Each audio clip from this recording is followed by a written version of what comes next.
ಅತ್ಯದ್ಭುತವಾದಂತಹ ಅನುಸಂಧಾನದ ಕ್ರಮ ವೈದಿಕ ವಾಂಗ್ಮಯದಲ್ಲಿ. ಇಂತಹ ಕ್ರಮ ಇನ್ನು ಜಗತ್ತಿನಲ್ಲಿ ಎಲ್ಲೆಲ್ಲೂ ಇಲ್ಲ. ಅಲ್ಲಿ ಹೇಳುವಂತಹ ಕ್ರಮವೇನು ಅಂತಂದ್ರೆ, ಆ ಸ್ವರಗಳೆಲ್ಲವೂ ಕೂಡ ಸ್ವರಗಳು ಮತ್ತು ವ್ಯಂಜನಗಳು ಇವೆರಡೂ ಮಿಶ್ರವಾಗಿ ಕೂಡಿ ಇರುವಂತಹದ್ದು.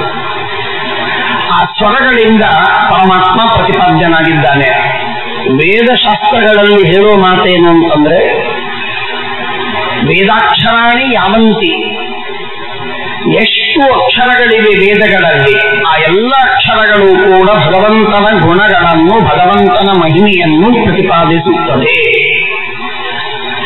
ಒಂದೊಂದು ಅಕ್ಷರಗಳು ಭಗವಂತನ ಮಹಾಮಹಿಮೆಯನ್ನು ಪ್ರತಿಪಾದಿಸುತ್ತದೆ. ಉದಾಹರಣೆಗೆ, ಇದೇ ಬೃಹತಿ ಸಹಸ್ರದಿಂದ ವ್ಯಾಖ್ಯೇಯವಾಗಿರುವಂತಹ ಒಂದು ಅಕ್ಷರವಿದೆ.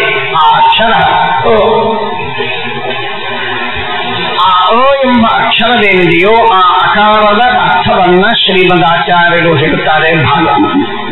ಉಪನಿಷತ್ತು ಸೂಚಿಸುವಂತಹ ಅರ್ಥ ಅದು ಪರಮಾತ್ಮ ಎನ್ನುವ ಅಕ್ಷರ. ಇದು ನೆಗೇಷನ್, ನಿಷೇಧ ಮಾಡುವಂತಹದ್ದು. ಎನ್ನುವುದು ನೈ, ನ ಎಂದರೆ ಅಬ್ರಾಹ್ಮಣ ಎಂದಾಗ ಅನ್ನುವುದು ಬರ್ತದೆ. ಅಸುಖ ಅಂದಾಗ ಅಂತ ಬರ್ತದೆ. ಹಾಗೆ ಆ ಎನ್ನುವ ಶಬ್ದ ನಿಷೇಧವನ್ನು ಮಾಡುತ್ತದೆ. ಆದ್ದರಿಂದ ಆ ನಿಷೇಧಗಳು ಮೂರು ರೀತಿಯಾಗಿ ನಿಷೇಧಗಳು. ಒಂದು ಅಭಾವ, ಇಲ್ಲ. ಇನ್ನೊಂದು ನಿಷೇಧ ಅಲ್ಲ. ಇನ್ನೊಂದು ವಿರುದ್ಧ. ಹೀಗೆ ಎನ್ನುವುದು ದೋಷಗಳಿಗೆ ವಿರುದ್ಧವಾಗಿರುವ ಗುಣಗಳನ್ನು ಹೇಳುವಂತ. ಎನ್ನುವ ಶಬ್ದ ಅಲ್ಲ, ಜೀವ ಜಡ ವಸ್ತುಗಳಿಂದ ಭಿನ್ನನಾದವ ಅಲ್ಲ. ದೇವರು ಜೀವನಲ್ಲ, ಪರಮಾತ್ಮ ಜಡವಲ್ಲ ಎನ್ನುವುದಾಗಿ ಎನ್ನುವ ಶಬ್ದ ಹೇಳುತ್ತದೆ. ಎನ್ನುವ ಶಬ್ದ ಅಭಾವವನ್ನು ಹೇಳುತ್ತದೆ, ನಿಷೇಧವನ್ನು ಹೇಳುತ್ತದೆ. ಅದು ಹೇಗೆ? ದೋಷಗಳ ಅಭಾವವನ್ನು ಹೇಳುತ್ತದೆ. ಹೀಗೆ ಎನ್ನುವ ಒಂದೇ ಅಕ್ಷರ ಮೂರು ಅರ್ಥವನ್ನು ಹೇಳಿತು. ಭಗವಂತನ ಅಸಾಧಾರಣವಾದ ಮಹಾಮಹಿಮೆಗಳನ್ನ, ದೋಷ ವಿರುದ್ಧವಾದ ಗುಣಗಳುಳ್ಳವನು ಪರಮಾತ್ಮ ಎಂದು ಒಂದು, ದೋಷಗಳು ಇಲ್ಲ ಅನ್ನುವುದು ಎರಡು, ದೋಷವುಳ್ಳಂತಹ ಜೀವ ಜಡಾತ್ಮಕವಾದ ಜಗತ್ತಿನಿಂದ ಭಗವಂತ ಅತ್ಯಂತ ವಿಲಕ್ಷಣ ಅನ್ನುವುದು ಮೂರನೇ. ಹೀಗೆ ವಿರುದ್ಧ, ಅಭಾವ, ಭೇದ ಎನ್ನುವ ಮೂರು ಅರ್ಥಗಳನ್ನು ಹೇಳುವ ಅಕಾರ ಅದು ಪರಿಪೂರ್ಣವಾಗಿ ಸಮನ್ವಯವಾಗುವುದು ದೇವರಲ್ಲೇ, ಇನ್ಯಾರಲ್ಲೂ ಅಲ್ಲ.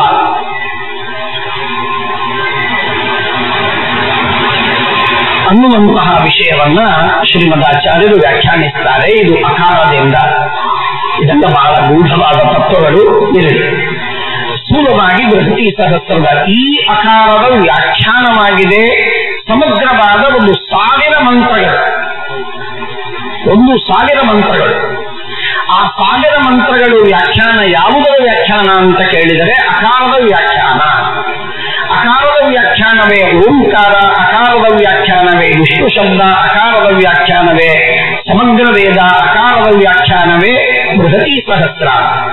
ಆ ಬೃಹತಿ ಸಹಸ್ರ ಅಂತನ್ನೋದು 1000 ಮಂತ್ರಗಳಿಂದ ಕೂಡಿದಂತಹದ್ದು. 36 ಅಕ್ಷರಗಳು 1000 ಮಂತ್ರಗಳು. ಆ 36 ಅಕ್ಷರಗಳ 1000 ಮಂತ್ರವೇನಿದೆಯಲ್ಲ ಅದು ನಮ್ಮ ಜೀವನಕ್ಕೆ, ನಮ್ಮ ದೇಹಕ್ಕೆ, ನಮ್ಮ ಜೀವನಕ್ಕೆ ಅತ್ಯಂತ ಸನ್ನಿಕೃಷ್ಟವಾಗಿರುವ ವಿಷಯ. ಯಾಕೆ ಅಂತಂದ್ರೆ, ನಮ್ಮ ಜೀವನದಲ್ಲಿ, ನಮ್ಮ ದೇಹದಲ್ಲಿ, ಮಾನವರ ದೇಹದಲ್ಲಿ 36,000 ನಾಡಿಗಳು ಬಲಭಾಗದಲ್ಲಿವೆ, 36,000 ನಾಡಿಗಳು ಎಡಭಾಗದಲ್ಲಿ ಇದೆ. ಬಲಭಾಗದಲ್ಲಿರುವಂತಹ ನಾಡಿ, ಎಡಭಾಗದಲ್ಲಿರುವ ನಾಡಿ, ಮಧ್ಯದಲ್ಲಿರುವಂತಹ ನಾಡಿಯಲ್ಲಿ ವಿಭಾಗಗಳಾಗಿ ಬಂದದ್ದು. 3 ನಾಡಿಗಳು ನಮ್ಮಲ್ಲಿ ಇದ್ದದ್ದು. ಆ 3 ನಾಡಿಗಳಲ್ಲಿ 2 ನಾಡಿಗಳು ಎಡಬಲಭಾಗಗಳಲ್ಲಿ ಇರುವಂತಹ ನಾಡಿಗಳೇನಿವೆ ಅವುಗಳಲ್ಲಿ ಮತ್ತೆ 50 ನಾಡಿಗಳಾಗ್ತವೆ. ಆ 50 ನಾಡಿಗಳಿಂದ 36,000 ನಾಡಿಗಳು, 36,000 ನಾಡಿಗಳು, ಒಟ್ಟಾರೆ 72,000 ನಾಡಿಗಳು ದೇಹದಲ್ಲಿ ಇವೆ. ಆ 72,000 ನಾಡಿಗಳೇನಿವೆಯೋ ಆ ನಾಡಿಗಳು ನಮ್ಮ ದೇಹದಲ್ಲಿ, ನಮ್ಮ ಕಿರಿಬೆರಳಿನವರೆಗೆ, ಕಾಲಿನ ಕಿರಿಬೆರಳಿನವರೆಗೆ, ತಲೆಯ ಕಲ್ಲಿನವರೆಗೆ, ತಲೆಯ ಬುರುಡೆಯವರೆಗೆ, ಹೊರಗಿನ ಚರ್ಮದವರೆಗೆ ಆ ನಾಡಿಗಳು ಹರಡಿವೆ. ತಲೆಬುರುಡೆಯಲ್ಲಿ ಆ ನಾಡಿಗಳು ಹೋಗಿ ತಮ್ಮ ಕಾರ್ಯವನ್ನು ಮಾಡದಿದ್ದರೆ ತಲೆ ಅಲ್ಲಿ ಕೂದಲು ಬೆಳೆಯುವುದಿಲ್ಲ, ರೋಗವಾಗತ್ತೆ, ಅದು ಸುಟ್ಟು ಹೋಗ್ತದೆ ಇತ್ಯಾದಿ. ಹೀಗಾಗಿ ಆ ನಾಡಿಗಳೇನಿವೆಯಲ್ಲ, ಫಿಸಿಕಲ್ ಆಗಿಯೂ ನಾಡಿಗಳಿವೆ, ಆಧ್ಯಾತ್ಮಿಕವಾಗಿಯೂ ಅದರ ಪ್ರಭಾವವಿದೆ. ಆ ನಾಡಿಗಳಲ್ಲಿ ಅದ್ಭುತವಾಗಿ ಭಗವಂತ ತಾನು 72,000 ರೂಪಗಳಿಂದ ಪರಮಾತ್ಮ ಇರ್ತಾನೆ. 72,000 ರೂಪಗಳಿಂದ ಭಗವಂತ ಇರುವಂತಹದ್ದು. ಆ 72,000 ರೂಪಗಳು, ಅವುಗಳನ್ನ ಆ ನಾಡಿಗಳು 72,000. ಆ 72,000 ನಾಡಿಗಳಲ್ಲಿ ಇರುವ ಭಗವಂತನ ರೂಪಗಳು 72,000. ಎಂಥದ್ದು ಎಂದರೆ ವ್ಯಂಜನಗಳಿಂದ ಪ್ರತಿಪಾದ್ಯವಾದ ಭಗವಂತನ ರೂಪಗಳು ಸ್ತ್ರೀ ರೂಪ, ಸ್ವರಗಳಿಂದ ಪ್ರತಿಪಾದ್ಯವಾದ ಭಗವಂತನ ರೂಪಗಳು ಪುರುಷ ರೂಪ. ಪರಮಾತ್ಮನಿಗೆ ಭಗವಂತ ಸ್ತ್ರೀಯೋ ಪುರುಷನೋ ಅಂತ ಕೇಳಿದರೆ, ಯದ್ಯಪಿ ಪರಮಾತ್ಮ ಪುರುಷನಾಗಿದ್ದರೂ ಪರಮಾತ್ಮ ಯದ್ಯಪಿ ಸ್ತ್ರೀ ರೂಪನಾಗಿದ್ದಾನೆ, ತಥಾಪಿ ಸ್ತ್ರೀ ರೂಪನಾಗಿದ್ದಾನೆ. ಅಂದರೆ ಎಷ್ಟು ಸ್ತ್ರೀ ರೂಪಗಳಿವೆ ಅಷ್ಟು ಪುರುಷ ರೂಪ, ಎಷ್ಟು ಪುರುಷ ರೂಪಗಳಿವೆ ಅಷ್ಟು ಸ್ತ್ರೀ ರೂಪ ಇದ್ದಂಥವನು ಪರಮಾತ್ಮ. ಹಾಗಾಗಿ ಪರಮಾತ್ಮನಲ್ಲಿ ಲಿಂಗ ಇಲ್ಲ, ಪರಮಾತ್ಮನಿಗೆ ಯಾವ ವಿಧವಾದಂತಹ ಲಿಂಗಗಳಿಲ್ಲ, ಅವನು ಪುರುಷನೂ ಅಲ್ಲ ಸ್ತ್ರೀಯೂ ಅಲ್ಲ ಅಂತ ತಿಳಿದುಕೊಳ್ಳುವುದು ಮಹಾಮೂರ್ಖತನ. ಸಹಸ್ರ ಶೀರ್ಷ ಪುರುಷ ಸಹಸ್ರಾಕ್ಷ ಸಹಸ್ರಪಾದ ಉತ್ತಮ ಪುರುಷತ್ವನ್ಯ ಪರಮಾತ್ಮೇತ್ಯುದಾಹೃತ ಮಮಯೋನಿರ್ಮಹದ್ಬ್ರಹ್ಮ ತಸ್ಮಿನ್ ಗರ್ಭಂ ದಧಾಮ್ಯಹಂ. ಸ್ಪಷ್ಟವಾಗಿ ಭಗವಂತ ತಾನೇ ಹೇಳಿಕೊಂಡ ಮಾತಿದೆ. ಅಹಂ ಬ್ರಹ್ಮ ಪರಂಧಾಮ ಪವಿತ್ರಂ ಪರಮಂ ಭವಾನ್ ಅಂತ ಯಾವ ಕೃಷ್ಣನನ್ನ ನಾವು ಕೊಂಡಾಡ್ತೇವೆ, ಅರ್ಜುನ ಸ್ಮರಿಸಿದ್ದಾನೆ. ಅದೇ ಭಗವಂತ ಹೇಳ್ತಾನೆ, ನಾನು ಲಕ್ಷ್ಮೀದೇವಿಯಲ್ಲಿ ಗರ್ಭಾಧಾನ ಮಾಡುತ್ತೇನೆ. ಆದ್ದರಿಂದ ಪರಮಾತ್ಮ ಅವಶ್ಯವಾಗಿ ಪುರುಷ ರೂಪ.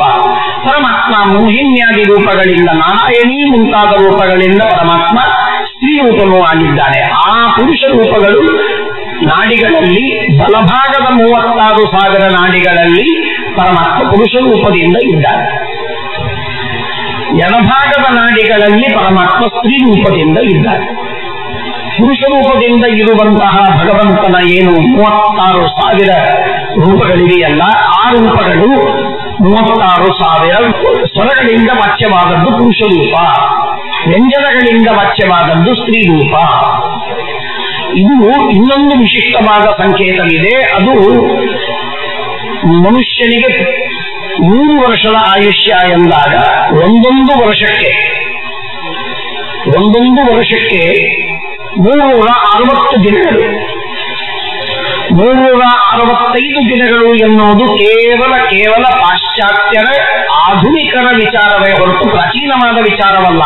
ಪಾಶ್ಚಾತ್ಯರಲ್ಲೂ ಪ್ರಾಚೀನ ಕಾಲದಲ್ಲಿ ಇರಲಿಲ್ಲ. ಜೂಲಿಯಸ್ ಅವನು 365 ಅಂತ ಲೆಕ್ಕ ಮಾಡಿದ. ಅವನಿಗೆ ಹೇಗೆ ಮಾಡಿಯೂ ಹೊಂದಾಣಿಸಲಿಕ್ಕಾಗದೇ ಇದ್ದದ್ದರಿಂದ 360 ಮಾಡಿದ್ದಾರೆ. ತಪ್ಪದು. ಆ ಪಾಶ್ಚಾತ್ಯರ ಪ್ರಭಾವಕ್ಕೆ ಒಳಗಾಗಿ ನಾವು 365 ಅಂತ ಬಡಬಡಿಸ್ತೇವೆ ಮೂರ್ಖರಂತೆ. 360 ದಿನಗಳು ಲೆಕ್ಕಾಚಾರಕ್ಕೂ ಸಮಂಜಸವಾದದ್ದು. ಒಂದು ಗೋಲಕ್ಕೆ, ಒಂದು ವರ್ತುಲಕ್ಕೆ ಇರುವಂತಹದ್ದು 360 ಡಿಗ್ರಿಗಳು. ಎಂದೆಂದಿಗೂ 365 ಇಲ್ಲ. ಜೋಡಿಯಾಕ್ ಇದ್ದದ್ದು 360 ಅಂಶಗಳಿಂದ ಕೂಡಿದಂತಹದ್ದು, ಎಂದೆಂದೂ ಅಧಿಕವಾದದ್ದಲ್ಲ. ಆ 360 ಅಂತನ್ನುವ ಸಂಖ್ಯೆ ಏನಿದೆಯಲ್ಲ, ಅದು ಒಂದು ವರ್ಷಕ್ಕೆ 360 ದಿನಗಳು ಅಂತಾದರೆ 3 ವರ್ಷಗಳಿಗೆ ಸರಿಯಾಗಿ 36,000 ಹಗಲು, 36,000 ರಾತ್ರಿಗಳು. ಇಷ್ಟಾದ ಮೇಲೆ 36,000 ನಾಡಿಗಳು ಬಲಭಾಗದಲ್ಲಿವೆ, 36,000 ನಾಡಿಗಳು ಎಡಭಾಗದಲ್ಲಿವೆ, 36 ವ್ಯಂಜನಗಳಿವೆ, 36,000 ಸ್ವರಗಳಿವೆ, 36,000 ಪರಮಾತ್ಮನ ಪುರುಷ ರೂಪಗಳು, 36,000 ಪರಮಾತ್ಮನ ಸ್ತ್ರೀ ರೂಪಗಳು. ಈ ಪುರುಷ ರೂಪಗಳು ಹಗಲಿಗೆ ನಿಯಾಮಕವಾಗಿ ಸ್ವರದಿಂದ ಪ್ರತಿಪಾದ್ಯವಾಗಿವೆ. ನಮ್ಮ ದೇಹದ ಬಲಭಾಗದಲ್ಲಿ ಪರಮಾತ್ಮನ 36,000 ಸ್ತ್ರೀ ರೂಪಗಳು ವ್ಯಂಜನಗಳಿಂದ ಪ್ರತಿಪಾದ್ಯವಾಗಿ ರಾತ್ರಿಗಳಿಗೆ, ನಮ್ಮ ದಿನದ ರಾತ್ರಿಗಳಿಗೆ ನಿಯಾಮಕವಾಗಿ ಅವು ನಮ್ಮ ದೇಹದ ಎಡಭಾಗದಲ್ಲಿವೆ. ಈ ರೀತಿಯಾಗಿರುವಂತಹ ಇದೇನು ಭಗವಂತನ ಈ ನಮ್ಮ ನಾಡಿಗಳಿವೆಯೋ, ಈ ನಾಡಿಗಳಲ್ಲಿ ಇರುವ ಭಗವಂತನ ರೂಪಗಳು ಸೂರ್ಯನಲ್ಲಿರುವಂತಹ ರಶ್ಮಿಗಳಲ್ಲೂ ಪರಮಾತ್ಮ ವ್ಯಾಪ್ತನಾಗಿದ್ದಾನೆ. ಐತರೇಯದಲ್ಲೂ ಹೇಳ್ತಾರೆ, ಛಾಂದೋಗ್ಯದಲ್ಲೂ ಅದ್ಭುತವಾಗಿ ವಿವರಣೆ ಮಾಡ್ತಾರೆ. ಇಂತಹ ಈ ಭಗವಂತನ ರೂಪಗಳೇನಿವೆ ಇವುಗಳನ್ನು ಪ್ರತಿಪಾದನೆ ಮಾಡುವ ಸದಿದಾಸ ಭುವನೇಶು ಜ್ಯೇಷ್ಠಂಪು ನದಂಬ ಓದತೀನಾ ಎನ್ನುವುದಾಗಿ ಮಂತ್ರ ಆರಂಭವಾಗ್ತದೆ. ಆ 36 ಅಕ್ಷರಗಳು ಜೋಡಿ ಆಗಬೇಕು ಅನ್ನುವಂತೆ ಅಂದ್ರೆ ಬೃಹತಿ ಹೆಸರಿನ 36 ಅಕ್ಷರಗಳ ಛಂದಸ್ಸಿನ ಮಂತ್ರಗಳು, ಇಂದ್ರದೇವತಾಕವಾದ ಮಂತ್ರಗಳು 1000 ಇಲ್ಲ. ಹಾಗಾಗಿ ಇಂದ್ರದೇವತಾಕವಾದ 1000 ಮಂತ್ರಗಳನ್ನ ಮಾಡುವುದಕ್ಕಾಗಿ ವೇದವೇ, ಐತರೆಯ ಆರಣ್ಯಕ ಗ್ರಂಥವೇ ನಮಗೆ ಉಪದೇಶ ಮಾಡ್ತದೆ. ಓದತೀನಾ ಎನ್ನುವಂತಹ ಮಂತ್ರದಿಂದ ಆರಂಭವಾಗಿರುವಂತಹದ್ದು. ಇಲ್ಲಿ ನಾವು ಒಂದೊಂದು ಅಕ್ಷರಗಳು ಸ್ವರ ವ್ಯಂಜನ ಅವುಗಳನ್ನು ತಿಳಿದು ನಾವು ಯಾವ ಯಾವ ದಿನ ಹುಟ್ಟಿದ್ದೇವೆ ಆ ದಿನದಿಂದ ಹಿಡಿದುಕೊಂಡು ಇವತ್ತಿನ ದಿನದವರೆಗೆ ಎಷ್ಟು ವರ್ಷಗಳಾಯಿತು, ಎಷ್ಟು ದಿನಗಳಾಯಿತು, ಎಷ್ಟು ಹಗಲುಗಳು, ಎಷ್ಟು ರಾತ್ರಿಗಳು, ಆ ಎಲ್ಲ ಹಗಲುಗಳಿಗೆ ನಿಯಾಮಕನಾಗಿರುವಂತಹ ಭಗವಂತನ ಪುರುಷ ರೂಪ ಸ್ವರ ಪ್ರತಿಪಾದ್ಯ, ವ್ಯಂಜನಗಳಿಂದ ಪ್ರತಿಪಾದ್ಯವಾಗಿರುವಂತಹ ಸ್ತ್ರೀರೂಪನಾದ ಪರಮಾತ್ಮ ಯಾವ ವ್ಯಂಜನದಿಂದ ಪ್ರತಿಪಾದ್ಯನಾಗಿ ನಮ್ಮ ರಾತ್ರಿಗೆ ನಿಯಾಮಕನಾದ, ಯಾವ ಸ್ವರಗಳಿಂದ ಪ್ರತಿಪಾದ್ಯನಾಗಿ ಭಗವಂತ ಹಗಲಿಗೆ ನಿಯಾಮಕನಾಗಿದ್ದಾನೆ. ಇವತ್ತು ನಾವು ಕ್ರೋಧಿನಾಮ ಸಂವತ್ಸರದ ದಕ್ಷಿಣಾಯನ ಗ್ರೀಷ್ಮ ಋತು, ವಾಮನದೇವರಿಂದ ಅಧಿಷ್ಠಿತವಾದಂತಹ ಆಷಾಢ ಮಾಸ, ಆ ಆಷಾಢ ಮಾಸಕ್ಕೆ ನಿಯಾಮಕ ವಾಮನ, ಆ ಭಗವಂತನಿಂದ ಅಧಿಷ್ಠಿತವಾದ ಈ ಮಾಸದಲ್ಲಿ ಕೃಷ್ಣಪಕ್ಷ ದ್ವಾದಶಿಯ ಹಗಲಿಗೆ ನಿಯಾಮಕನಾದ ಭಗವಂತನ ರೂಪ ಒಂದು ಸ್ವರದಿಂದ ಪ್ರತಿಪಾದ್ಯವಾದದ್ದಿದೆ. ಏಕಾದಶಿ ರಾತ್ರಿಗೆ ನಿಯಾಮಕವಾಗಿರುವಂತಹ ಭಗವಂತನ ವ್ಯಂಜನ ಪ್ರತಿಪಾದ್ಯವಾದಂತಹ ಮತ್ತೊಂದು ರೂಪವಿದೆ. ಹೀಗೆ ಒಂದೊಂದು ಅಕ್ಷರಗಳಿಂದ ಪ್ರತಿಪಾದ್ಯನಾದ ಭಗವಂತನ ರೂಪ ನಮ್ಮ ದೇಹದಲ್ಲಿ ನಾಡಿಯಲ್ಲಿದೆ. ಇದೇ ಭಗವಂತನ ರೂಪಗಳು ಪರಮಾತ್ಮ ಸೂರ್ಯನ ರಶ್ಮಿಗಳಲ್ಲಿ ಅಂತರ್ಯಾಮಿಯಾಗಿಯೂ ಇವೆ. ಇಂತಹ ವಿಶಿಷ್ಟವಾಗಿರುವಂತಹ ಭಗವಂತನ ರೂಪವನ್ನು ಪ್ರತಿಪಾದನೆ ಮಾಡುವ ಅದ್ಭುತವಾಗಿರುವಂತಹ ಮಂತ್ರ ಅದು ಬೃಹತಿ ಸಹಸ್ರ ಮಂತ್ರ. ಈ ಬೃಹತಿ ಸಹಸ್ರ ಮಂತ್ರದ ಇನ್ನೊಂದು ವಿಚಿತ್ರವಾದ ವೈಶಿಷ್ಟ್ಯವೆಂದರೆ ಅದು ನಾವು ವಿಶೇಷವಾಗಿ ತಿಳಿಯಬೇಕಾದದ್ದು. ಈ ಬೃಹತಿ ಸಹಸ್ರ ಎಲ್ಲರಿಗೆ ಎಟಕುವ ಮಂತ್ರವೇನಲ್ಲ, ಅದರ ಜ್ಞಾನವಂತೂ ಆಗಲು ಸಾಧ್ಯವೇ ಇಲ್ಲ. ಅದರ ಉಪಾಸನಾ ಸ್ಮರಣೆ ಇತ್ಯಾದಿಗಳು ಅತ್ಯಂತ ಅಸಾಧ್ಯವಾಗಿರುವಂಥದ್ದು. ಆದರೆ ಈ ಬೃಹತಿ ಸಹಸ್ರದ ಸಾರಭೂತವಾಗಿರುವಂಥದ್ದೇನಿದೆ ಅದು ನಮಗೆ ಭಗವಾನ್ ವೇದವ್ಯಾಸ ದೇವರು, ಕೃಷ್ಣನ ಅನುಗ್ರಹದಿಂದ ಭೀಷ್ಮಾಚಾರ್ಯರು ನಮಗೆ ಒದಗಿಸಿಕೊಟ್ಟಿದ್ದಾರೆ. ಅದು ವಿಷ್ಣು ಸಹಸ್ರನಾಮ. ವಿಶ್ವಂ ವಿಷ್ಣೋ ವಶಕ್ಕಾರೋ ಭೂತಭವ್ಯ ಭವತ್ ಪ್ರಭು. ಇದು 1000 ಭಗವಂತನ ರೂಪಗಳೇ. ವಿಷ್ಣು ಸಹಸ್ರನಾಮ ಅಂತ ಇದೆಯಲ್ಲ, ಇದು ನಾಮಗಳು 1000 ಅಂತನ್ನುವಲ್ಲಿ ಮುಖ್ಯ ತಾತ್ಪರ್ಯವಿಲ್ಲ. ನಾಮಗಳು 1000ವೇ, ಇಲ್ಲ ಅಂತಲ್ಲ. ಆದರೆ ಆ 1000 ನಾಮಗಳು ಹೇಗೋ ಆ ರೀತಿಯಾಗಿ 1000 ನಾಮಗಳಿಂದ ಪ್ರತಿಪಾದ್ಯನಾದ ಒಂದು ವ್ಯೂಹ ಇದು, ಒಂದು ಚಕ್ರ ಇದು, ಒಂದು ದೊಡ್ಡದಾದ ಗುಂಪು, ಸಮೂಹ. ಯಾವ ಸಮೂಹ? ಪರಮಾತ್ಮನ ಸಮೂಹ, ಪರಮಾತ್ಮನ ರೂಪಗಳ ಸಮೂಹ, ಅದ್ಭುತವಾದ ರೂಪಗಳ ಸಮೂಹ. ಆ 1000 ರೂಪಗಳೇನಿವೆ ಅಂತೇನೆ ಒಬ್ಬರಿಗೆ ರಾಮ ಎಂದು ಹೆಸರಿದ್ರೆ ಇನ್ನೊಬ್ಬರಿಗೆ ರಾಮ ಅಂತ ಹೆಸರಿರಬಾರ್ದು ಅಂತಿಲ್ಲ. ಹಾಗೆ ಪ್ರಾಣ ಎಂಬ ಹೆಸರು ಅನೇಕ ಬಾರಿ ಬಂದಿದೆ. ವಿಷ್ಣು ಸಹಸ್ರನಾಮದಲ್ಲಿ ಕೆಲವು ಶಬ್ದಗಳು ಅನೇಕ ಬಾರಿ ಬಂದಿದೆ, ಅನಂತ ಗುಣಗಳಿವೆ. ಆ ವರ್ಣನೆ ಮಾಡುವಂತಹ ಶಬ್ದಗಳು ಕೂಡ ಅನಂತವಾಗಿವೆ. ಸ್ವತಃ ಯದ್ಯಪಿ ಅನಂತವಾಗಿದೆ ಅಂತಂದರೆ ಸ್ವಾಖ್ಯ ಶಬ್ದಗಳು ಅನಂತವಾಗಿವೆ. ಭಗವಂತನ ಅನಂತ ಸ್ವಾಖ್ಯ ಶಬ್ದಗಳು ಪರಮಾತ್ಮನ ಎಲ್ಲ ರೂಪಗಳನ್ನು ವರ್ಣನೆ ಮಾಡ್ತವೆ. ದೇವರು ಶಬ್ದಾಂತರ್ಯಾಮಿಯಾಗಿರುವಂತಹ ಭಗವಂತ ತನ್ನನ್ನು ತಾನು ವರ್ಣನೆ ಮಾಡಿಕೊಳ್ತಾನೆ. ಜಡವಾದ ಶಬ್ದಗಳಿಗೆ ಪರಮಾತ್ಮನನ್ನ ಪರಿಪೂರ್ಣವಾಗಿ ವರ್ಣನೆ ಮಾಡಲು ಬರುವುದಿಲ್ಲ. ಯಥೋ ವಾಚೋ ನಿವರ್ತಂತೆ ಅಪ್ರಾಪ್ಯ ಮನಸಾ ಸಹ. ಆದರೂ ಅನಂತ ಶಬ್ದಗಳೇನು ಕಡಿಮೆ ಅಲ್ಲ, ಶಬ್ದಗಳೇನು ಕಮ್ಮಿ ಇಲ್ಲ. ಯಾಕೆ ಅಂದರೆ ಯಾವದ್ ಬ್ರಹ್ಮ ವಿಷ್ಠಿತಂ ತಾವತೀ ವಾಕ್ ಅಂತ ಹೇಳಿದಂತೆ ಸಂಖ್ಯೆಯಿಂದಲೂ ವ್ಯಾಪ್ತಿಯಿಂದಲೂ ಕಾಲದಿಂದಲೂ ಅನಂತವಾಗಿರುವಂತಹದ್ದು ಭಗವಂತನ ರೂಪಗಳು ಹಾಗೂ ಶಬ್ದಗಳು. ಅನಂತ ರೂಪೋ ಹಿ ಹರಿ ಶಬ್ದೋಪ್ಯೇಷ ಹ್ಯನಂತಧ ವಿಷ್ಣೋ ಸಹಸ್ರನಂನಸ್ತು ಯತ್ತದ್ರೂಪ ಸಹಸ್ರಕಂ.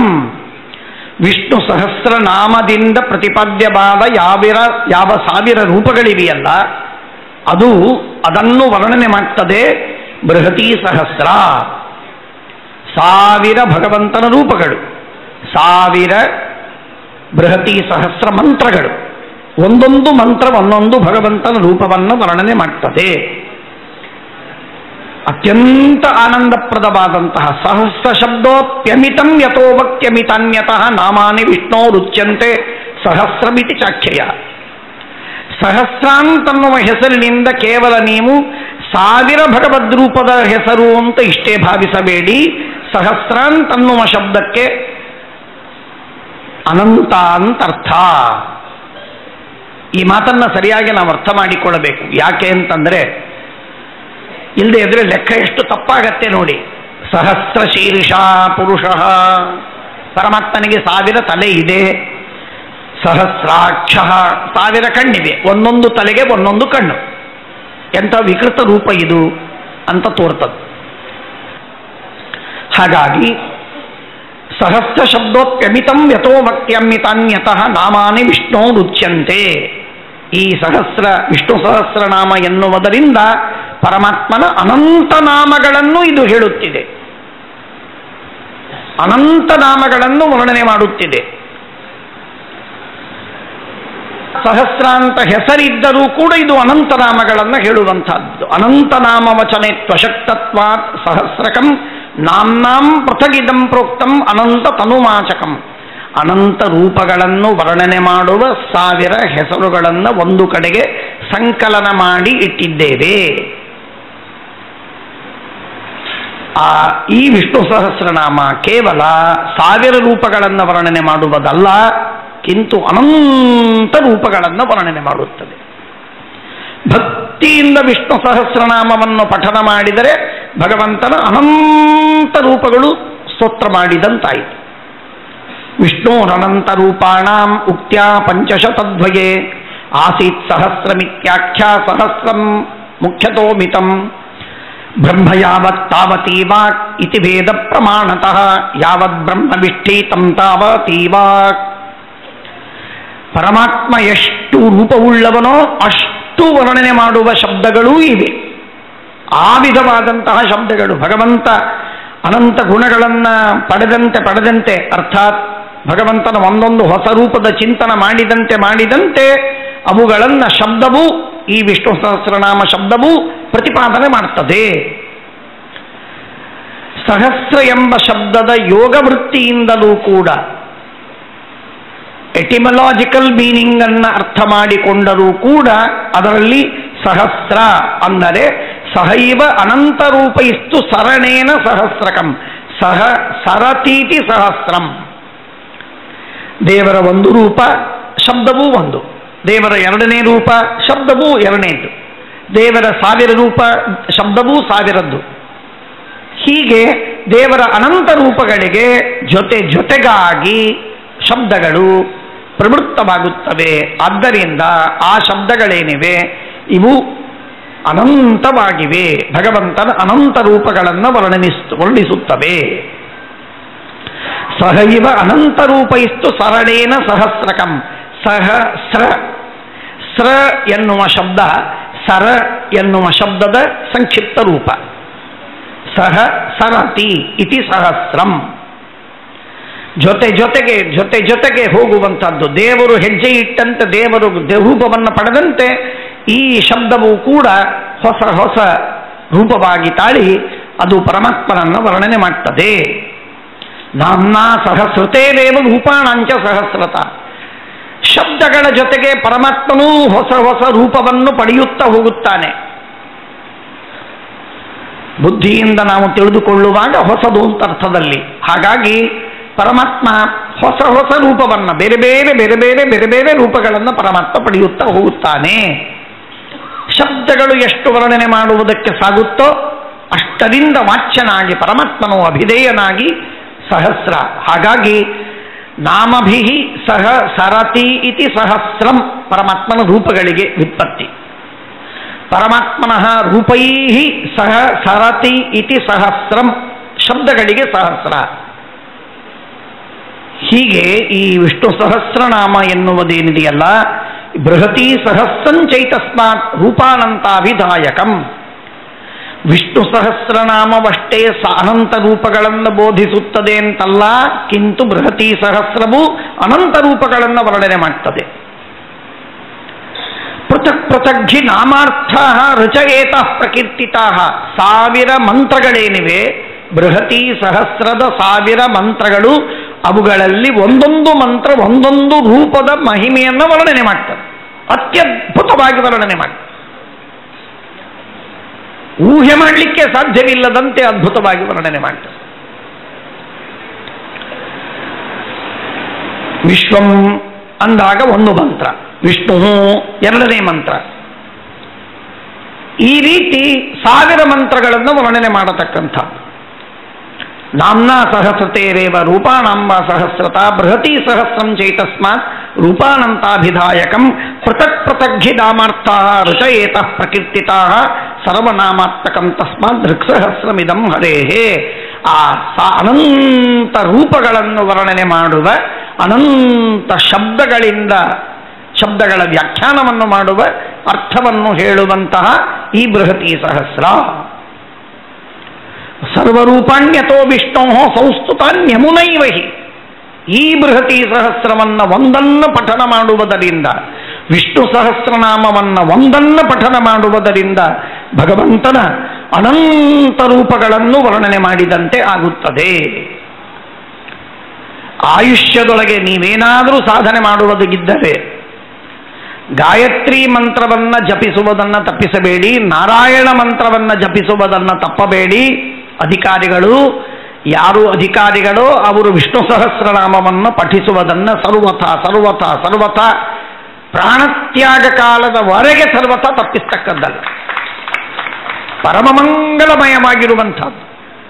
ಅದ್ಭುತ ಏನು ಅಂದರೆ, ಕನ್ಯಾಕುಮಾರಿಗೆ ಹೋಗಿ, ರಾಮೇಶ್ವರಕ್ಕೆ ಹೋಗಿ, ಕಾಶಿಗೆ ಹೋಗಿ, ಕಾಮಾಖ್ಯಕ್ಕೆ ಹೋಗಿ, ಕಾಶ್ಮೀರಿಗೆ ಹೋಗಿ, ಇವತ್ತು ನಮಗೆ ಉಪಲಬ್ಧವಾದ ಎಲ್ಲ ಕಡೆಗಿರುವ ಗ್ರಂಥಕಾರರ ಗ್ರಂಥಗಳನ್ನು ನೋಡಿದಾಗ ಅಲ್ಲಲ್ಲಿ ಈ ವಿಷ್ಣು ಸಹಸ್ರನಾಮದ ವಿಶೇಷವಾದ ಉಲ್ಲೇಖ ಬರ್ತದೆ. ನಾವು ಶೈವರು ನಾವು ವಿಷ್ಣು ಸಹಸ್ರನಾಮವನ್ನು ಅನ್ನುವುದಿಲ್ಲ ಅಂತ ಅನ್ನುವವರು ಕೇವಲ ಕಾಶ್ಮೀರಿನ ಶೈವರು, ಇನ್ಯಾರೂ ಅನ್ನದೇ ಇರುವುದಿಲ್ಲ. ಎಲ್ಲ ಶೈವರು ಕೂಡ ವಿಷ್ಣು ಸಹಸ್ರನಾಮವನ್ನು ಪಠನ ಮಾಡೇ ಮಾಡ್ತಾರೆ, ತಪ್ಪದೆ ಮಾಡ್ತಾರೆ. ವಿಷ್ಣು ಸಹಸ್ರನಾಮ ಅದು ಸರ್ವೋತ್ತಮವಾದ ಸ್ತೋತ್ರ. ಬ್ರಹ್ಮಸೂತ್ರಗಳ ತರುವಾಯ ಭಗವದ್ಗೀತೆಯ ತರುವಾಯ ವಿಷ್ಣು ಸಹಸ್ರನಾಮ. ವಿಷ್ಣು ಸಹಸ್ರನಾಮಕ್ಕೆ ಸಮಾನವಾದದ್ದು ಜಗತ್ತಿನಲ್ಲಿ ಇನ್ನೇನಿಲ್ಲ. ಅಂಥ ಉತ್ತಮವಾದ ಸ್ತೋತ್ರವದು. ವೇಗದಿಂದ ಅನ್ನುವವರಿಗೆ, ರೂಢಿ ಇದ್ದವರಿಗೆ, ಚೆನ್ನಾಗಿ ಪಾಠವಿದ್ದವರಿಗೆ 7-8 ನಿಮಿಷದಲ್ಲಿ ಮುಕ್ತಾಯವಾಗ್ತದೆ, 10 ನಿಮಿಷದಲ್ಲಿ ಮುಕ್ತಾಯ, 12 ನಿಮಿಷದಲ್ಲೂ ಸಹಜವಾಗಿ ಮುಕ್ತಾಯವಾಗ್ತದೆ. ಅಂತಹ ಅತಿಶ್ರೇಷ್ಠವಾದ ಸ್ತೋತ್ರವನ್ನು ತಾನಿ ರೂಪಾಣ್ಯಸ್ಯ ದಶ ಸರ್ವರೂಪಾತ್ಮಕ ದಶೇತಿ ನಾಮ ದುಷ್ಟಂ ಋಕ್ಸಹಸ್ರಮಿದಂ ತಸ್ಮಾತ್ ಅನಂತ ಗುಣಮಚ್ಯುತಂ. ಅನಂತ ಗುಣವುಳ್ಳಂತಹ ಭಗವಂತನನ್ನ ವರ್ಣನೆ ಮಾಡುವ ಮಂತ್ರವಿದು, ಸ್ತೋತ್ರವಿದು. ಅನಂತ ಗುಣಪೂರ್ಣನಾದವನು ಪರಮಾತ್ಮ. ಶ್ರೀಮದಾಚಾರ್ಯರಿಗೆ ವಿಷ್ಣು ಸಹಸ್ರನಾಮದ ಮೇಲೆ ಅತಿಶಯವಾದ ಪ್ರೀತಿ ಇದೆ. ಅಂತೆಯೇ ವಿಷ್ಣು ಸಹಸ್ರನಾಮದ ಒಂದೊಂದು ಶಬ್ದಕ್ಕೆ 100 ಅರ್ಥಗಳಿವೆ ಅಂತನ್ನುವುದಾಗಿ ಶ್ರೀಮದಾಚಾರ್ಯರು ಹೇಳಿದರು. ಹೇಳಿದ್ದಕ್ಕೆ ಪರೀಕ್ಷೆ ಮಾಡಿದಾಗ ಸ್ವಯಂ ಶ್ರೀಮದಾಚಾರ್ಯರು ವಿಶ್ವ ಶಬ್ದಕ್ಕೆ 100 ಅರ್ಥಗಳನ್ನು ಹೇಳಿ ತೋರಿಸಿದರು. ಇಂಥ ಅದ್ಭುತವಾದಂಥ ಶಂಕರಾಚಾರ್ಯರು ಕೂಡ ವಿಷ್ಣು ಸಹಸ್ರನಾಮಕ್ಕೆ ಅರ್ಥಗಳನ್ನು ಬರೆದಿದ್ದಾರೆ, ವ್ಯಾಖ್ಯಾನವನ್ನು ಬರೆದಿದ್ದಾರೆ. ರಾಮಾನುಜ ಮತದಲ್ಲೂ ಬರೆದಿದ್ದಾರೆ ಒಬ್ಬರು ವಿದ್ವಾಂಸರು. ಹೀಗೆ ಆ ವಿಷ್ಣು ಸಹಸ್ರನಾಮದ ಮಹಿಮೆ ಋಕ್ಸಹಸ್ರ ತಸ್ಮಾತ್ ಅನಂತ ಗುಣಮಚ್ಯುತಂ, ಅನಂತ ಗುಣಪೂರ್ಣನಾದ, ಅನಂತ ಶಕ್ತಿಯುತನಾದ, ಅನಂತ ರೂಪವುಳ್ಳ, ಅನಂತ ನಾಮಗಳುಳ್ಳ ಯಾವ ಭಗವಂತನೋ ಆ ಭಗವಂತನ ಮಹಿಮೆಯನ್ನು ವರ್ಣನೆ ಮಾಡತಕ್ಕಂಥದ್ದು ಈ ವಿಷ್ಣು ಸಹಸ್ರನಾಮ. ಯಾವ ದಿನ ನಾವು ವಿಷ್ಣು ಸಹಸ್ರನಾಮವನ್ನು ಅನ್ನೋದಿಲ್ಲ, ಆ ದಿನವನ್ನು ನಮ್ಮ ಬ್ಲ್ಯಾಕ್ ಡೇ ಅಂತ ಹೇಳಿ ತೆಗೆದಿಡಬೇಕದ, ಕಿತ್ತಾಕಿಡಬೇಕದ. ವಿಶೇಷವಾಗಿ ಈ ಬೃಹತಿ ಸಹಸ್ರದ ಧ್ಯಾನವನ್ನು ಮಾಡಲು ಸಮರ್ಥರಲ್ಲ ನಾವು. ಆದ್ದರಿಂದಾಗಿ ಕನಿಷ್ಠ ವಿಷ್ಣು ಸಹಸ್ರನಾಮವನ್ನಾದರೂ ನಮ್ಮ ಜನ್ಮದಿನದಿಂದ, ಹುಟ್ಟಿದ ದಿನ ಏನೇನೋ ವ್ಯರ್ಥವಾದ ವ್ಯಾಪಾರಗಳನ್ನು ಮಾಡದೆ ವಿಷ್ಣು ಸಹಸ್ರನಾಮವನ್ನು 3 ಬಾರಿ ಪಠನ ಮಾಡಿ ಆದರೂ ಆ ವಿಷ್ಣು ಸಹಸ್ರನಾಮದ ನಮದಿಂದ ಪರಮಾತ್ಮನ ಆರಾಧನೆಯನ್ನು ಮಾಡಬೇಕು. ಅಂಥ ವಿಷ್ಣು ಸಹಸ್ರನಾಮ ಅನಂತ ಗುಣಗಳನ್ನು, ಅನಂತ ರೂಪಗಳನ್ನು, ಅನಂತ ಕ್ರಿಯೆಗಳನ್ನು, ಅನಂತ ಶಕ್ತಿಗಳನ್ನು, ಅನಂತ ನಾಮಗಳನ್ನು, ಅನಂತ ವೈಭವವನ್ನು, ಅನಂತ ಮಹಿಮೆಯನ್ನು ವರ್ಣನೆ ಮಾಡತಕ್ಕಂತಹ ಅದ್ಭುತವಾದ ಮಂತ್ರವದು. ಹಾಗಾಗಿ ಆ ವಿಷ್ಣು ಸಹಸ್ರನಾಮವನ್ನು ತಪ್ಪೋದಿಲ್ಲ ಅಂತನ್ನುವುದಾಗಿ ಸರ್ವರು ನಿಯಮೇನ ಪ್ರತಿಜ್ಞೆಯನ್ನು ಮಾಡಿ ಅದನ್ನು ಭಗವಂತನ ಆರಾಧನೆಯನ್ನು ಮಾಡಬೇಕಾದದ್ದು. ನಾಡಿಗಳಲ್ಲಿ 1000 ನಾಡಿಗಳಲ್ಲಿ 72,000 ನಾಡಿಗಳಲ್ಲಿ ಅಂತರ್ಯಾಮಿಯಾಗಿರುವಂತಹ ಭಗವಂತ ವಿಷ್ಣು ಸಹಸ್ರನಾಮದಿಂದ ವಾಚ್ಯನಾಗಿದ್ದ. ಆ ವಿಷ್ಣು ಸಹಸ್ರನಾಮದಿಂದ ವಾಚ್ಯನಾಗಿರುವಂತಹ ಯಾವ ಭಗವಂತನ ರೂಪವಿದೆಯೋ ಆ ಭಗವಂತನ ರೂಪಗಳು ನಮ್ಮ ದೇಹದಲ್ಲಿ ನರನಾಡಿಗಳಲ್ಲಿ ತುಂಬಿಕೊಂಡಿವೆ. ಅಂತ ಪರಿಪೂರ್ಣವಾಗಿ ಪರಿಹಾರವಾಗ್ತದೆ.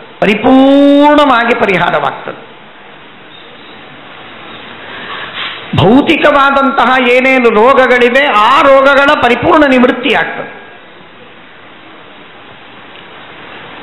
ಸುಶ್ರುತ ಸಂಹಿತೆಯ ಕೊನೆಯ ಭಾಗದಲ್ಲಿ ಆಯುರ್ವೇದದಲ್ಲಿ ಎಲ್ಲ ರೋಗಗಳಿಗೆ ಚಿಕಿತ್ಸೆಯನ್ನು ಹೇಳಿ ಭಗವಂತನ ಸಹಸ್ರನಾಮವನ್ನು ಪಠನ ಮಾಡುವುದರಿಂದ ಎಲ್ಲ ಜ್ವರಗಳ ನಿವೃತ್ತಿಯಾಗ್ತದೆ.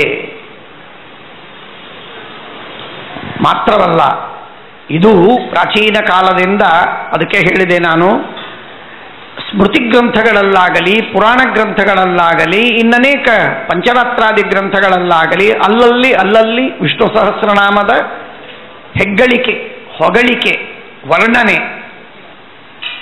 ಅಸಾಧಾರಣವಾಗಿ ನಮಗೆ ತೋರುವಂಥದ್ದು. ಅಂಥ ವಿಷ್ಣು ಸಹಸ್ರನಾಮ, ಅದಕ್ಕೆ ಸಮಾನವಾದ ಸಹಸ್ರನಾಮ ಮತ್ತೊಂದಿಲ್ಲ. ಅದೂ ಮನಸ್ಸಿನಲ್ಲಿ ಗಟ್ಟಿಯಾಗಿ ತಿಳಿಯಿರಿ. ಯಾವುದ್ಯಾವುದೋ ಸ್ತೋತ್ರಗಳನ್ನು ಪಠನೆ ಮಾಡ್ತಾರೆ ಇವತ್ತಿನ ಜನ. ನಾನು ಅವುಗಳ ಹೆಸರನ್ನು ಹೇಳೋದಿಲ್ಲ, ಮನಸ್ಸಿಗೆ ವಿನಾಕಾರಣವಾಗಿ ಕ್ಷೋಭವಾಗುವುದು ಬೇಡ. ಆದರೆ ಯಾವ ಸ್ತೋತ್ರವನ್ನು ಪಠನ ಮಾಡಿದರೆ ನಿಷಿದ್ಧವಾದ ಸ್ತೋತ್ರಗಳನ್ನಂತೂ ಪಠನವೇ ಮಾಡತಕ್ಕದ್ದಲ್ಲ. ಅಪ್ರಮಾಣವಾದ ಸ್ತೋತ್ರಗಳವು ಕೆಲವು. ತಾಮಸವಾದ ಪುರಾಣಗಳಲ್ಲಿ ಬಂದದ್ದು ಅವು ನಿಷಿದ್ಧವಾದದ್ದು. ಕೆಲವು ದರ್ಶನ ಭಾಷೆಗಳಿಂದ ಹೇಳಿದಂತಹದ್ದು. ಹಾಗಾಗಿ ಮಹಾಭಾರತವಾದಿಗಳಲ್ಲಿ ಬಂದಂತಹ ಸ್ತೋತ್ರಗಳು ಅವು ಸರ್ವಥಾ ಗ್ರಾಹ್ಯವಲ್ಲ. ಇದು ಶ್ರೀಮದಾಚಾರ್ಯರ ಸಿದ್ಧಾಂತ. ಇದು ನಾನು ಹೇಳುವ ಮಾತಲ್ಲ. ದರ್ಶನ ಭಾಷೆಯಿಂದ ಪ್ರವೃತ್ತವಾದದ್ದು. ದರ್ಶನ ಭಾಷೆ ಅಂತನ್ನುವ ಶಬ್ದಕ್ಕೆ ಅನೇಕರು ಅಪಾರ್ಥವನ್ನು ಮಾಡ್ತಾರೆ. ದರ್ಶನ ಅಂದರೆ ಹೇಗೆ ಕಂಡಿದೆ ಹಾಗೆ ಹೇಳೋದು. ದರ್ಶನ ಹೇಗಾಯಿತು? ಹೀಗೆ ಕಂಡಿದೆ, ಆದ್ದರಿಂದ ಹಾಗೆ ಹೇಳೋದು. ಅದೇ ದರ್ಶನ ಭಾಷೆ ಅಂತ. ಮೂರ್ಖರವರು. ದರ್ಶನ ಭಾಷೆ ಅಂದರೆ, ದರ್ಶನ ಅಂದರೆ ಸಿದ್ಧಾಂತ, ದರ್ಶನ ಅಂದರೆ ಮತ. ಶೈವ ಮತಾನುಸಾರೇಣ, ಶೈವ ಪಾಶುಪತ ಮತಾನುಸಾರೇಣ ಹೇಳುವ ಮಾತೇನಿದೆ ಅದು ದರ್ಶನ ಭಾಷೆಯಿಂದ ಹೇಳಿದ್ದು. ಹಾಗಾಗಿ ಆ ದರ್ಶನ ಭಾಷೆಯಿಂದ ಹೇಳಿದ್ದು ಯಾವುದು ಅಂತನ್ನುವುದಾಗಿ ಸ್ಥೂಲವಾಗಿ ಪರಂಪರೆಯಿಂದ ತಿಳಿದು ಬಂದಂತಹದ್ದು, ಶ್ರೀಮದ್ ಆಚಾರ್ಯರ ಸೂಚನೆಗಳಿಂದ ಲಕ್ಷಣಗಳಿಂದ ತಿಳಿಯುವಂತಹದ್ದು. ಅಂಥ ಸ್ತೋತ್ರಗಳನ್ನು ಸರ್ವಥಾ ಪಠನ ಮಾಡತಕ್ಕದ್ದಲ್ಲ. ಪ್ರತ್ಯುತ ಅದಕ್ಕೆ ವಿಪರೀತವಾಗಿ ವಿಷ್ಣು ಸಹಸ್ರನಾಮವನ್ನು ವಿಶೇಷವಾಗಿ ಪಠನ ಮಾಡುವುದು ಮಹಾಸಾಧನೆ. ಹೇಗೆ ಗಾಯತ್ರಿ ಮಂತ್ರವನ್ನು ಒಂದು ದಿವಸ ಸ್ವಾಮಿಗಳ ಸನ್ನಿಧಾನದಲ್ಲಿ, ದೇವರ ಸನ್ನಿಧಾನದಲ್ಲಿ ಸಮರ್ಪಣೆ ಮಾಡ್ತೇನೆ. ಗಾಯತ್ರಿಯ ಮಹಿಮೆಯನ್ನ ಅದ್ಭುತವಾಗಿದೆ. ಏನೇನು ರೂಪಗಳು, ಭಗವಂತನ ರೂಪಗಳ ಉಪಾಸನೆ ಆಗತ್ತೆ ಅಂತಂದ್ರೆ ಲೆಕ್ಕವಿಲ್ಲದಷ್ಟು ಭಗವದ್ ರೂಪದ ಉಪಾಸನೆ ಆಗ್ತದೆ ಗಾಯತ್ರಿ ಮಂತ್ರದ ಜಪವನ್ನು ಮಾಡುವುದರಿಂದ. ಕೇವಲ ಒಂದು ಗಾಯತ್ರಿ ಮಂತ್ರ. ಹಾಗೆ ವಿಷ್ಣು ಸಹಸ್ರನಾಮವೂ ಕೂಡ ಕೆಲವರು 7 ನಿಮಿಷದಲ್ಲಿ ಅನ್ನಬಹುದು, 12 ನಿಮಿಷದಲ್ಲಿ ಅನ್ನಬಹುದು, 20 ನಿಮಿಷದಲ್ಲಿ ಅನ್ನಬಹುದು. ಆದರೆ ಅಧಿಕಾರಿಗಳು ಆ ವಿಷ್ಣು ಸಹಸ್ರನಾಮವನ್ನು ಪಠನ ಮಾಡಬೇಕು. ಮಾಡಿದಾಗ ಶ್ರೀಮದ್ ಆಚಾರ್ಯರು ಹೇಳ್ತಾರಲ್ಲ, ಗುಣೋತ್ಕರ್ಷ ಧ್ಯಾನ ಮಾಡಿಕೊಂಡವನ ಮೇಲೆ ಭಗವಂತನ ಅನುಗ್ರಹ ಪರಿಪೂರ್ಣವಾಗ್ತದೆ ಅಂತ. ಆ ಗುಣೋತ್ಕರ್ಷವನ್ನು, ಭಗವಂತನ ಮಹಿಮೆಯನ್ನ, ಅಗಾಧವಾದ ಮಹಿಮೆಯನ್ನ, ಅನಂತವಾದ ಮಹಿಮೆಯನ್ನ ತಿಳಿದುಕೊಳ್ಳುವುದಕ್ಕೆ ಸಾಧನವಾದದ್ದು ಈ ವಿಷ್ಣು ಸಹಸ್ರನಾಮ. ಅನೇಕ ಶಬ್ದಗಳು ಸರಳವಾಗಿ ಅರ್ಥವಾಗುವಂತಹದ್ದು. ಅನೇಕ ಶಬ್ದಗಳು ಅಪಾತತಃ ಮೇಲ್ ನೋಡುವುದಕ್ಕೆ ಸರಳವಾಗಿ ಅರ್ಥವಾಗುವಂಥದ್ದು. ಭೂತ ಭವ್ಯ ಭವತ್ ಪ್ರಭು, ಭೂತ ಅತೀತ ಕಾಲ, ಭವ್ಯ ಭವಿಷ್ಯತ್ ಕಾಲ, ವರ್ತಮಾನ ಕಾಲ, ಈ 3 ಕಾಲಗಳಿಗೂ ಕೂಡ ಪರಮಾತ್ಮ ಸ್ವಾಮಿಯಾಗಿದ್ದಾನೆ. ಮುಕ್ತಾನಾಂ ಪರಮಾಗತಿ, ಮುಕ್ತರಿಗೆ ಪರಮಗಮ್ಯನಾದವ. ಪವಿತ್ರಾಣಾಂ ಪವಿತ್ರಮ್ಯೋ ಮಂಗಲಾನಂಚ ಮಂಗಲಂ, ಪವಿತ್ರಂ ಮಂಗಲಂ ಪರಂ ಇತ್ಯಾದಿ ಶಬ್ದಗಳು ಭಗವಂತನ ಮಹಿಮೆಯನ್ನು ವರ್ಣನೆ ಮಾಡ್ತವೆ. ಅವುಗಳನ್ನು ಅತ್ಯಂತ ಗಮನದಲ್ಲಿ ಇಟ್ಟುಕೊಂಡು ಆಯಾ ಅರ್ಥಗಳ ಚಿಂತನವನ್ನು ಮಾಡ್ತಾ, ವಿಶಿಷ್ಟವಾಗಿ ಭಗವಂತನ ಸ್ಮರಣೆಯನ್ನು ಮಾಡ್ತಾ ಅದನ್ನು ಪಾರಾಯಣ ಮಾಡಿದರೆ ಮಹಾಪುರುಷಾರ್ಥ. ಒಂದರ್ಥದಲ್ಲಿ ಸಮಗ್ರವಾದ ಮಹಾಭಾರತದ ಸಾರವನ್ನೇ ನಾವು ಪಠನ ಮಾಡಿದಂತೆ. ಅಷ್ಟು ಶ್ರೇಷ್ಠವಾಗಿರುವಂತಹ ಸ್ತೋತ್ರ. ಅದನ್ನ ಪ್ರತಿಯೊಬ್ಬರೂ ರಾಮದೇವರ ಸನ್ನಿಧಾನದಲ್ಲಿ, ಸ್ವಾಮಿಗಳ ಸನ್ನಿಧಾನದಲ್ಲಿ ಪ್ರತಿಜ್ಞೆಯನ್ನು ಮಾಡಿ, ಮನಸ್ಸಿನಿಂದಲೇ ಪ್ರತಿಜ್ಞೆಯನ್ನು ಮಾಡಿ, ಪ್ರತಿನಿತ್ಯವೂ ತಪ್ಪದೆ ಯಾವುದೇ ಪರಿಸ್ಥಿತಿಯಲ್ಲೂ ಕೂಡ ವಿಷ್ಣು ಸಹಸ್ರನಾಮವನ್ನ ಪಠನ ಮಾಡದೇ ಇರುವುದಿಲ್ಲ. ಅನೇಕ ಜ್ಞಾನಿಗಳಿಗೆ ವಿಚಿತ್ರ ಮೋಹ ವಿಷ್ಣು ಸಹಸ್ರನಾಮದ ಬಗ್ಗೆ. ಅನೇಕ ಜ್ಞಾನಿಗಳಿಗೆ ಆ ವಿಷ್ಣು ಸಹಸ್ರನಾಮದಲ್ಲಿರುವ ಹೆಸರುಗಳನ್ನು ಅಲ್ಲಲ್ಲಿ ತಂದು ಆ ಭಗವಂತನ ಅನುಸಂಧಾನಗಳನ್ನು ನಮಗೆ ಕೊಡುವಂಥದ್ದು. ಭಗವದ್ಗೀತೆಯಲ್ಲಿ ವಿಷ್ಣು ಸಹಸ್ರನಾಮದ ನಾನಾ ಶಬ್ದಗಳ ವ್ಯಾಖ್ಯಾನವನ್ನು ಮಾಡತಕ್ಕಂತಹ ಶ್ಲೋಕಗಳು, ಬೇರೆ ಬೇರೆ ಶಬ್ದಗಳು, ಅಲ್ಲಲ್ಲಿರುವಂತಹ ಶಬ್ದಗಳು ಭಗವಂತನ ಆ ವಿಷ್ಣು ಸಹಸ್ರನಾಮದ ಒಂದೊಂದು ಅರ್ಥವನ್ನು ವಿವರಣೆ ಮಾಡುವಂಥದ್ದು.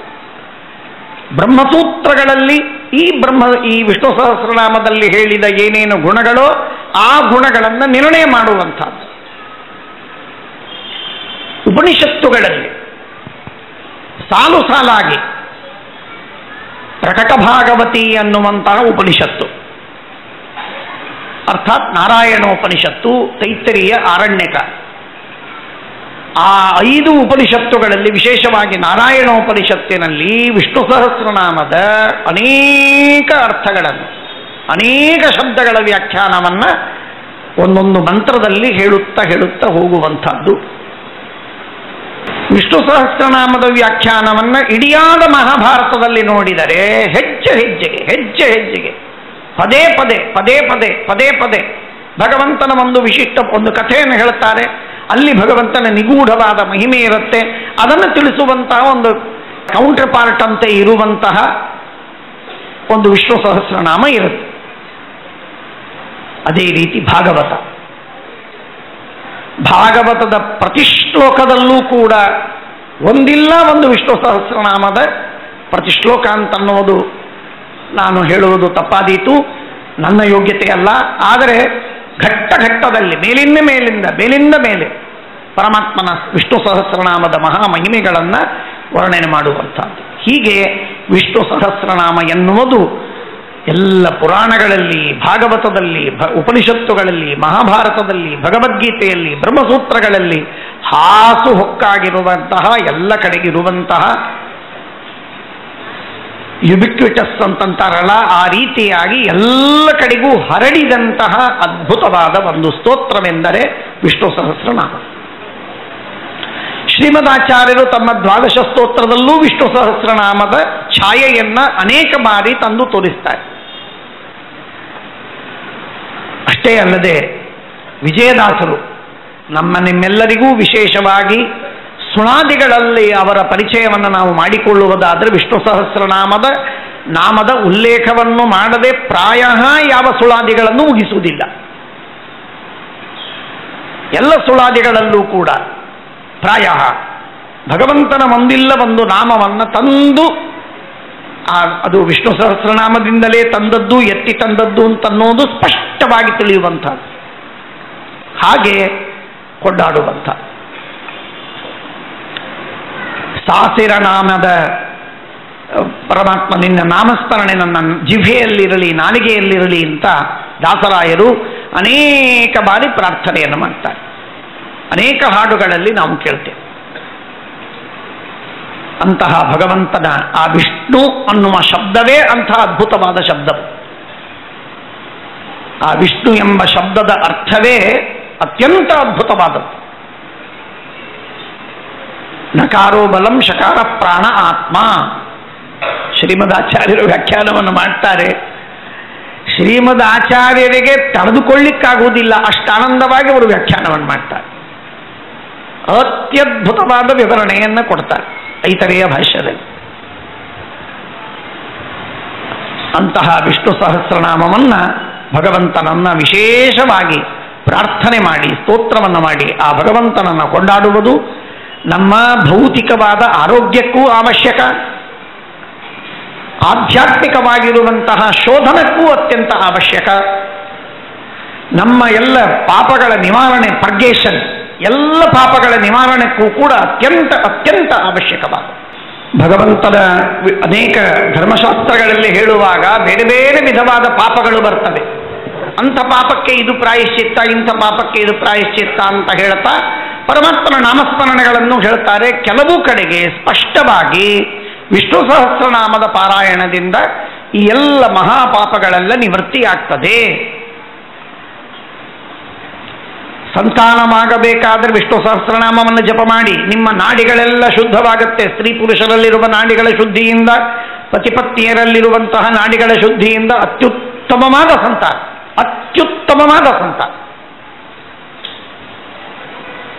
ಯಾರಿಗೆ ಜ್ಞಾನ ಬೇಕಾಗಿದೆಯೋ ಅವರು ವೇದಾಂತಕೋ ಬ್ರಾಹ್ಮಣಸ್ಯ, ಅದ್ಭುತವಾದಂತಹ ಜ್ಞಾನವನ್ನು ಪಡೆಯಲು ಸಮರ್ಥನಾಗ್ತಾನೆ ವಿಷ್ಣು ಸಹಸ್ರನಾಮದಿಂದ. ಈ ಎಲ್ಲ ನಾಡಿಗಳಿಗೂ ನಮ್ಮ ಮನಸ್ಸಿಗೂ ವಿಶೇಷವಾದ ಸಂಬಂಧವಿದ್ದದ್ದಕ್ಕಾಗಿ ಆ ನಾಡಿಗಳೇನಿವೆ ಅವುಗಳೆಲ್ಲ ನಮ್ಮ ಮನಸ್ಸಿನಲ್ಲಿರುವ ದೋಷಗಳನ್ನು, ಕಲ್ಮಶಗಳನ್ನು, ಎಲ್ಲ ವಿಧವಾದ ವೃತ್ತಿಗಳ ಒಂದೊಂದು ವೃತ್ತಿಯನ್ನು ತಿಕ್ಕಿ ತೊಳೆದು ಸ್ವಚ್ಛ ಮಾಡಿ ನಮ್ಮದನ್ನು ಭಕ್ತಿಯಿಂದ ಭಗವಂತನ ವಿಷ್ಣು ಸಹಸ್ರನಾಮದಿಂದ ಸ್ತೋತ್ರ ಮಾಡಿದರೆ ಪರಮಾತ್ಮ ನಿಮ್ಮ ಮನೆಯನ್ನು ಬಿಟ್ಟು ಅಲಗುವುದೇ ಇಲ್ಲ, ಹೋಗುವುದೇ ಇಲ್ಲ. ಭಕ್ತಿಯಿಂದ ಬದ್ಧನಾಗಿ ಅಲ್ಲೇ ನಿಮ್ಮ ಮನೆಯಲ್ಲಿ ಕಾಲು ಮುರಿದಂತೆ ಬಿದ್ದು ಪರಮಾತ್ಮ ಕೂತಿರ್ತಾನೆ. ಲಕ್ಷ್ಮೀ ಸಮೇತನಾಗಿ, ದೇವತಾ ಸಮೇತನಾಗಿ, ಗುರುಗಳಿಂದ ಸಮೇತನಾಗಿ. ನಿಮ್ಮ ಒಂದೊಂದು ಜೀವನ, ನಮ್ಮ ಒಂದೊಂದು ಉಸಿರು ಪರಮ ಮಂಗಲಮಯವಾಗತ್ತೆ, ಸಾರ್ಥಕವಾಗತ್ತೆ. ಕೈಗಳೆಲ್ಲ ಪವಿತ್ರ, ಕಾಲುಗಳೆಲ್ಲ ಪವಿತ್ರ, ದೇಹವೆಲ್ಲ ಪವಿತ್ರ, ಕಣ್ಣೆಲ್ಲ ಪವಿತ್ರ, ನಮ್ಮ ನಾಲಿಗೆಯೆಲ್ಲ ಪವಿತ್ರ, ನಮ್ಮ ಶಬ್ದಗಳೆಲ್ಲ ಪವಿತ್ರ, ನಮ್ಮ ರಕ್ತಗಳು ಸಪ್ತ ಧಾತುಗಳೆಲ್ಲ ಪವಿತ್ರ.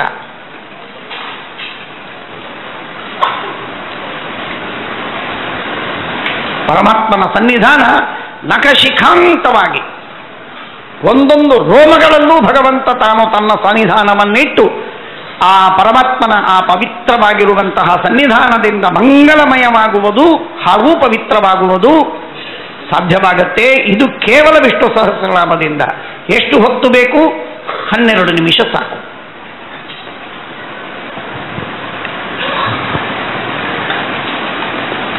ಇಷ್ಟೇ ಅಲ್ಲ, ಬಳಗದಲ್ಲಿ ಜಗಳ, ವಿವಾದ, ಅಸಮಾಧಾನ ಏನಾದರೂ ಇದ್ದರೆ ಅದೆಲ್ಲದರ ಪರಿಹಾರವಾಗ್ತದೆ.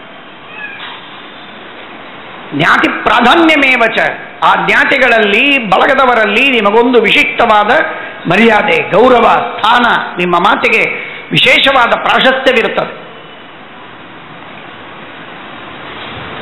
ಐಶ್ವರ್ಯವನ್ನು ಸಂಪಾದನೆ ಮಾಡಿದವರು ಮಾಡಲಿಕ್ಕಾಗೋದಿಲ್ಲ ಅಂತ ಕೆಲವರು ಬದ್ದಾಗ್ತಾರೆ. ಸಂಪಾದನೆ ಮಾಡಿದ ಐಶ್ವರ್ಯ ಹಾಳಾಗಿ ಹೋಗುತ್ತೆ ಅಂತಂತಾರೆ.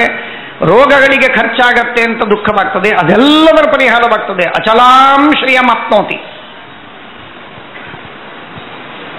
ಎಂದೆಂದಿಗೂ ನಿಮ್ಮ ಸಂಪತ್ತು ಕಮ್ಮಿನೇ ಆಗದಿದ್ದಷ್ಟು ವಿಶಿಷ್ಟವಾದ ಸಂಪತ್ತು. ಆ ಸಂಪತ್ತು ಕೂಡ ಅಧ್ಯಕ್ಷೀಕೃತ ಕ್ಷೋಭಣಾಂ ಸಂಪತ್ತು. ಉದ್ಭವ ಕ್ಷೋಭಣೋ ದೇವ ಶ್ರೀಗರ್ಭ ಪರಮೇಶ್ವರ. ಆ ಶ್ರೀಗರ್ಭನಾದ ಯಾವ ಭಗವಂತನೋ ಅವನು ಕ್ಷೋಭಣ ಅಂತ ಹೇಳಿದ್ದಾರೆ. ಕ್ಷೋಭಣ ವಿಶೇಷ್ಯವಾಚಕ, ಶ್ರೀಗರ್ಭ ವಿಧೇಯವಾಚಕವಾದ ಪದ.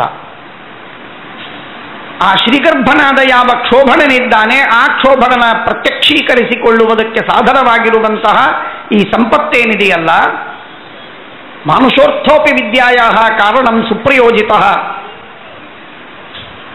ಕೈವಲ್ಯಂ ಧಾತುರಪ್ಯಲಂ ಅಂತ ಹೇಳಿದಂತೆ ಅಂತಹ ಮೋಕ್ಷ ಸಾಧನವಾದ ವಿಶಿಷ್ಟವಾದಂತಹ ಸಾಧನೆಗಳೆಲ್ಲ ನಮ್ಮಿಂದ ಸಂಪಾದನೆ ಆಗುವುದಕ್ಕೆ ವಿಷ್ಣು ಸಹಸ್ರನಾಮ ಸಾಧನವಾಗ್ತದೆ. ಅಚಲಾಂ ಶ್ರಿಯಮಾಪ್ನೋತಿ. ಮನಸ್ಸಿನಲ್ಲಿ ನಾನಾ ವಿಧವಾದ ಭಯ, ಏನೇನೋ ಭ್ರಮ, ಏನೇನೋ ಮನಸ್ಸಿನ ತಾಪಗಳು,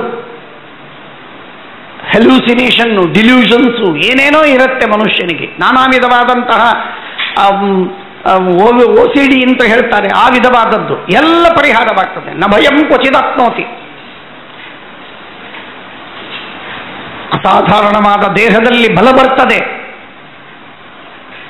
ಮುಖದಲ್ಲಿ ಅದ್ಭುತವಾದಂತಹ ಕಾಂತಿ. ಇಷ್ಟೆಲ್ಲ ಮಹಿಮೆಗಳು, ಇಷ್ಟೆಲ್ಲ ಲಾಭಗಳು ದೇಶದಲ್ಲಿ ಇನ್ನನೇಕ ಕಡೆಗೆ ಸ್ಮೃತಿಗಳಲ್ಲಿ ಹೇಳಿದ ಮಾತು. ಜಗತ್ತಿನಲ್ಲಿ ಆಗುವ ಕ್ಷೋಭಗಳನ್ನೆಲ್ಲ ನಿಲ್ಲಿಸಲಿಕ್ಕೆ ಸಾಧ್ಯವಿದೆ. ಆ ಕ್ಷೋಭಗಳನ್ನೆಲ್ಲ ಪರಿಹಾರ ಮಾಡುವುದಕ್ಕೆ ನಾವು ಈ ವಿಷ್ಣು ಸಹಸ್ರನಾಮವನ್ನು ಸಾಧನ ಮಾಡಲು ಸಾಧ್ಯವಿದೆ.